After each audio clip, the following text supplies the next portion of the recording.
Good morning students, welcome है आपका आज की बीए पार्ट फर्स्ट की कंपलसरी इंग्लिश कंपलसरी की क्लास में। कल हमने प्रोनाउन के बारे में पढ़ा था। आज प्रोनाउन के एक टाइप डिस्ट्रीब्यूटिव प्रोनाउन के बारे में हम अध्ययन करेंगे। उसके बारे में जानेंगे कि डिस्ट्रीब्यूटिव प्रोनाउन क्या होता है और किस प्रकार से क्वेश्चन पुट होते हैं, सेंटेंस में इनका यूज कैसे होता है। तो हम देखते हैं डिस्ट्रीब्यूटिव प्रोनाउन।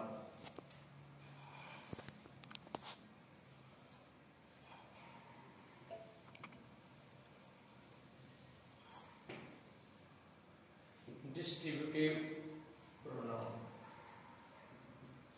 डिस्ट्रीब्यूटिव प्रोनाउन वो होते हैं जिनमें हमारे पास कई बार ऐसी कंडीशन आ जाती है जिनसे हमें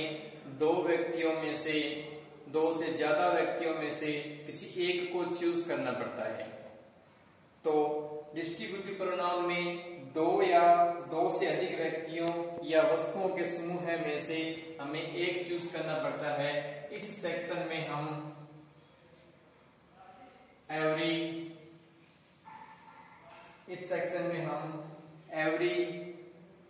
ईच, एवरी को एक बार स्किप करते हैं। ईच, आइदर, नाइदर, इनको इस सेक्शन में रखते हैं। एक से ज्यादा व्यक्ति या वस्तुओं में ईच, आइदर और नाइदर। आइदर पॉजिटिव होता है और नाइदर नेगेटिव होता है, इनको यूज करते हैं। तो हम सबसे पहले देखते हैं कि कई बार इनका जो यूज होता है वो डिस्ट्रीब्यूटिव प्रोनाउन के रूप में भी यूज होता है, और कई बार अगर ये नाउन से तुरंत पहले आते हैं तो हम इसको डिस्ट्रीब्यूटिव एडजेक्टिव के रूप में भी यूज करते हैं। जैसे each of the boys won a prize।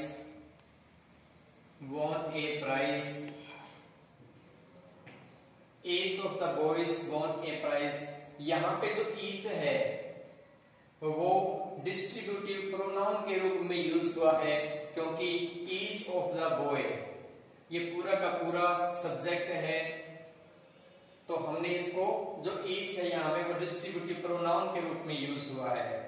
अगर यही जो each है ये नाउन से तुरंत पहले आता है तो हम इसको डिस्ट्रीब्यूटिव एडजेक्टिव के रूप में लिखेंगे। जैसे each boy won a prize, जैसे each boy won a prize, each boy won a prize। तो यहाँ पर जो each का प्रयोग हुआ है वो डिस्ट्रीब्यूटिव एडजेक्टिव के रूप में यहाँ पर प्रयोग हुआ है और ये नाउन है। बल्कि यहाँ पर जो यूज हुआ है वो प्रोनाउन के रूप में यूज हुआ है। तो हम कह सकते हैं कि नाउन के तुरंत पहले अगर each का प्रयोग होता है तो वो एडजेक्टिव के रूप में होगा, और नाउन के और वाक्य में अगर कहीं पर भी यूज होता है each तो वो प्रोनाउन के रूप में यूज होगा। तो हम देखते हैं इससे आगे कि each, either, neither, any, anyone, anyone, none, इन सभी के लिए सिंगुलर, इनके बाद हमेशा सिंगुलर नाउन या प्रोनाउन का यूज होता है।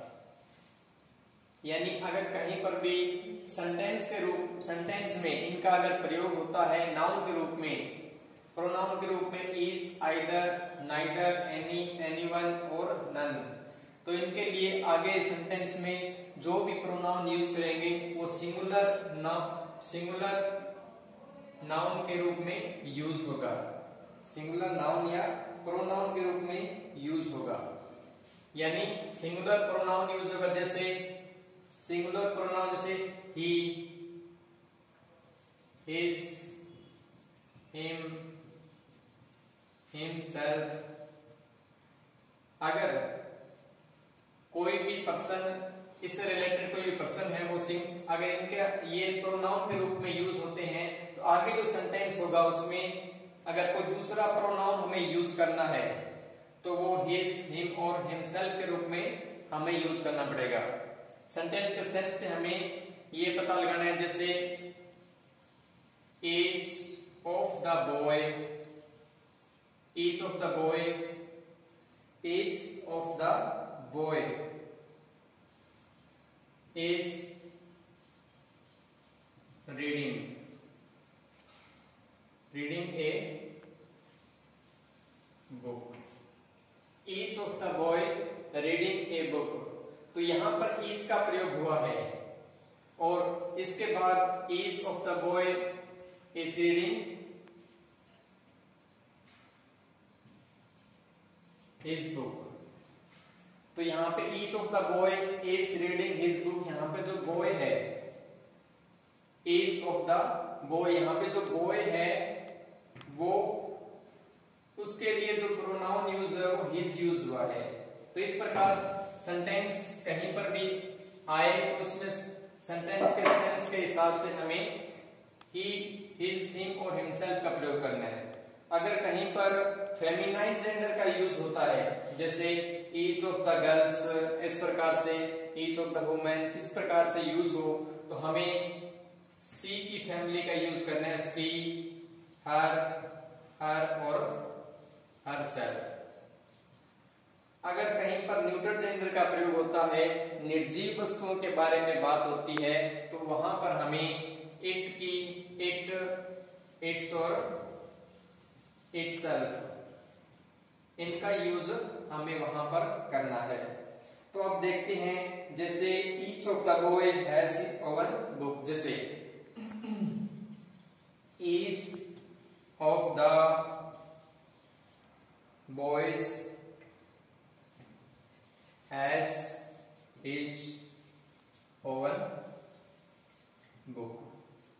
each of the boys has his own book, यहां पर इस सेंटेंस में इज का प्रयोग हुआ है और जो नाउन यूज हुआ है वो बॉयज यूज हुआ है।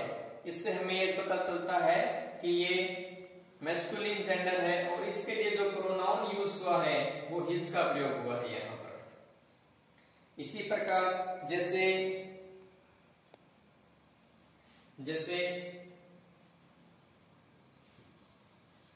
नन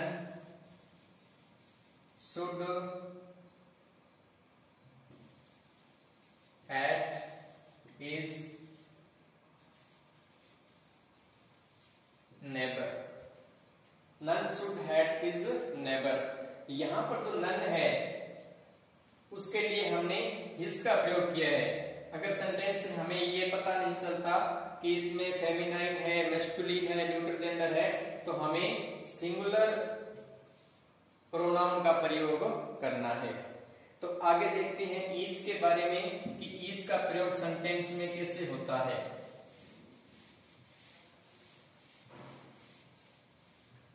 देखते हैं सबसे पहले ईच के बारे में। अब हम देखते हैं ईच के बारे में कि ईच का प्रयोग दो या दो से अधिक व्यक्तियों में से किसी एक को चूज करने के लिए हम यूज करते हैं, या दो से अधिक व्यक्तियों या वस्तुओं के लिए इसका प्रयोग करते हैं, उनमें से प्रत्येक के लिए। जैसे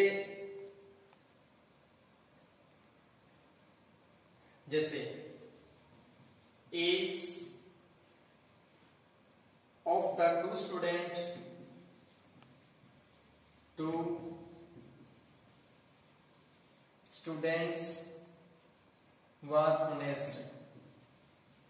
was honest, each of the two student was honest। तो दो या दो से अधिक व्यक्तियों के बारे में अगर बात करनी हो या वस्तुओं के बारे में अगर बात करनी हो तो हम each का प्रयोग करते हैं। तो each of the two student was honest, तो वहां पे यहाँ पे दो व्यक्तियों की बात हो रही है, two students was honest। तो इसी प्रकार जैसे each of the three girls is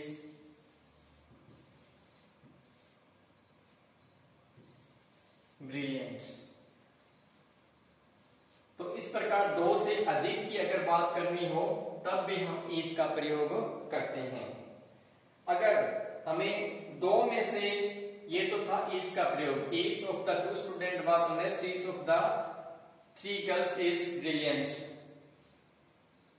तो दो से अधिक की बात करनी हो या दो की बात करनी हो तो उसके लिए हम इज का प्रयोग करते हैं। इसी प्रकार हम इसका दूसरा सेक्शन देखते हैं कि आइदर का प्रयोग कहां कहां पे करते हैं। जैसे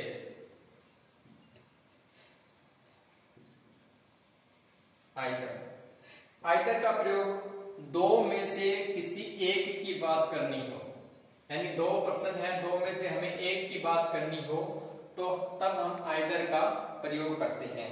जैसे either of these two pens is red, either of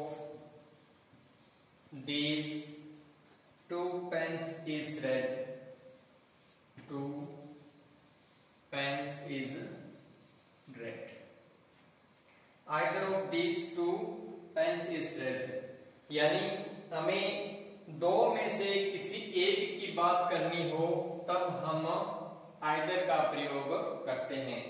जैसे either of these two pens is red, कि दोनों पेन्स में से एक रेड कलर का है, तो दोनों में से एक की बात हमने यहां पर की है।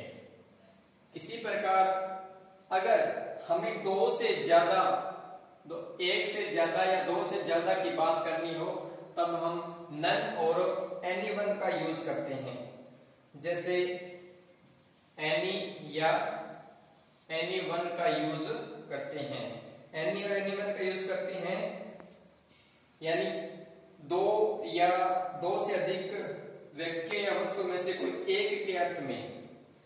ये तो सिर्फ दो में से था, ये तो सिर्फ दो में से था, दो से ज्यादा हो जैसे 3, 4, 5 इस प्रकार से हो, उनमें से अगर हमें एक की बात करनी हो तब हम एनी और एनीवन का यूज करते हैं। जैसे he has bought any of the 4 books, he has bought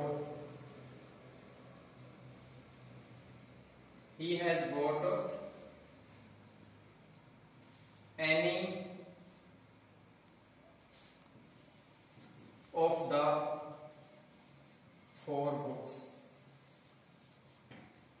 he has bought any of the 4 books, यानी उसने 4 किताबों में से एक किताब खरीदी है।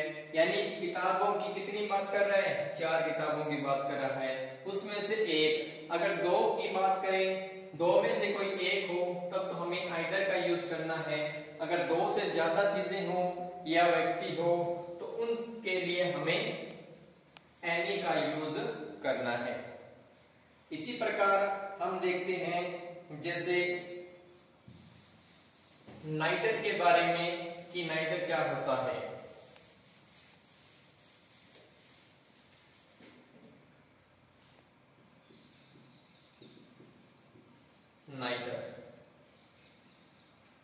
नाइदर का यूज होता है दो में से कोई भी नहीं, दो में से कोई भी नहीं, यानी दो में से कोई भी नहीं के लिए हम आइदर का प्रयोग करते हैं।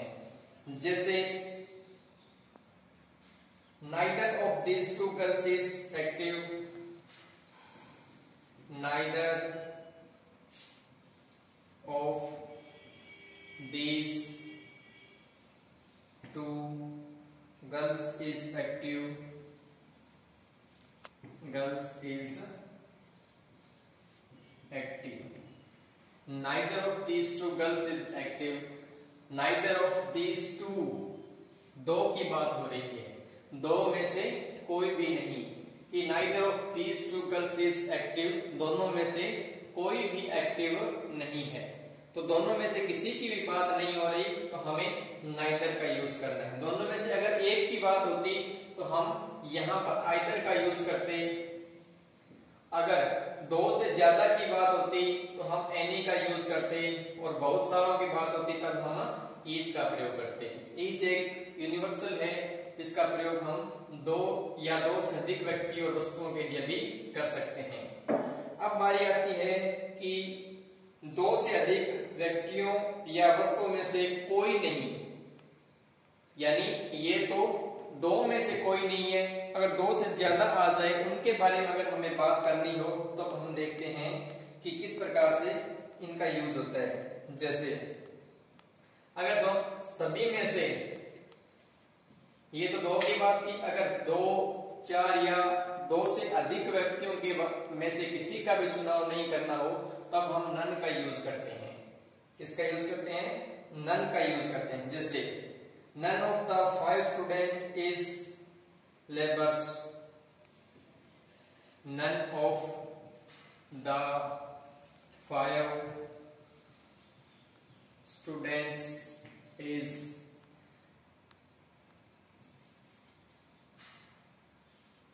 LA, none of the 5 student laborers, कोई भी विद्यार्थी परिश्रमी नहीं है, यानी 5 में से किसी की भी नहीं होने की संभावना बता रहा है, प्रायोरिटी बता रहा है। तो नन का यूज हम करते हैं किसी भी वस्तु या व्यक्ति के लिए जिसका प्रयोग ना के बराबर हो, नहीं हो। इसके लिए हम नाइदर दो के लिए और नन दो में से कोई भी नहीं के लिए हम यूज करते हैं। इसी प्रकार हम देखते हैं इनके बारे में कि जैसे each of either of neither of, इनके बाद हमेशा